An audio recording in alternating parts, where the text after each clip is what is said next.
The characters. The main character is Caleb Gorman, a famous snowboarder who was a little girl, but she's mostly Daddy's girl. How did she become a snowboarder? Because she was Daddy's girl. Isn't that right, everybody? Yup. But she tries to prove herself that she's more than just that. She really is an amazing snowboarder. For that in mind, she is really good. Because she is played by the famous actor in Jessie and many more. She also plays Mal in Descendants, so I can't really say much about her, for she does a very solid job. Yeah. Nick. Nick is supposed to be playing as her boyfriend. He's jerky. Very. I would never even... A few times she forgives him. And I would be like...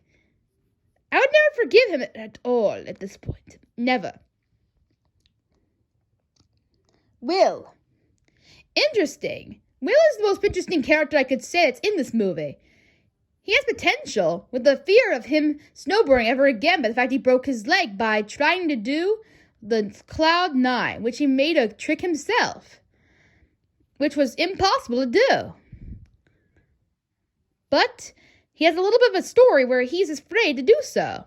But then he comes out successfully again, teaching her to do it instead. The friends. They're very minor roles, but they kind of give a solid job. Sky. Sky is the girl character who is supposed to be like a nemesis towards Caleb. She's supposed to be the girl that comes round top, or something like that. And she replaces her on the team of the snowboard team that she once joined. But then they kick her out because of the accident she got into.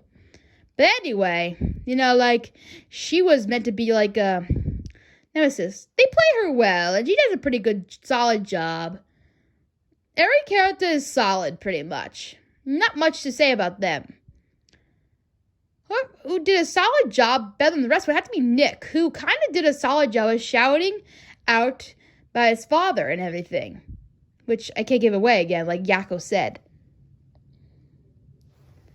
Overall, this movie has potential, but it didn't go much further with the emotions. The only time, like we said, is the only time. And that's it. They don't really go much further with it. They set the scenes, but they don't have emotion for them.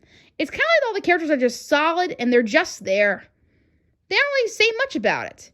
I'm sure if this girl, Dove Cameron, was given more material, she would have done a very better job, I think. But other than that, the story is boring, maybe a bit lazy, and no emotion.